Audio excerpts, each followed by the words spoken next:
পানির অপর নাম জীবন না? আর দেশের আইন শৃঙ্খলা, মানুষের শান্তি, তার অপর নাম কি? পুলিশ। তাহলে আমরা হচ্ছে তাই, আমাদের মনে, আমাদের জীবনে যতই কষ্ট থাকুক না কেন, আমাদের মুখে কি থাকবে? হাসি থাকবে। আমাদের ব্যবহার কেমন হবে? খুবই ভালো হবে।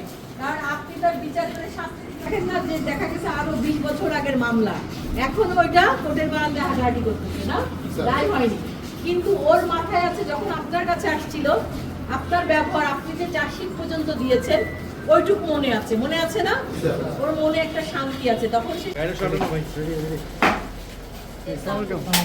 ভালো আছে। বেশি ভিতরে হয়ে গেছে, হ্যাঁ, ওদের দরকার ছিল বেসিক্যালি এন্ট্রি পয়েন্টে এসে। এই রুমটা কিসের?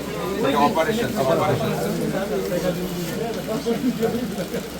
কোনোভাবে রিঅর্গানাইজ করা যায় না? যায় অপারেশন সার্চ আছে যে সামনে নারী শিশু ডিসকার সামনে এটা করা যায় অর্গানাইজ করে দেন। আমার আই থিঙ্ক এটাই নিয়ম, এজন্য ডেস্কটা আমাদের দিতেই থাকবে। কারণ আপনি যখন একটা মহিলা শিশুকে ভিতরে নিয়ে যাবেন, মর্গে যাবেন, তো বেটার একটা ডিআরএস থেকে এই রুমটা করা যায়।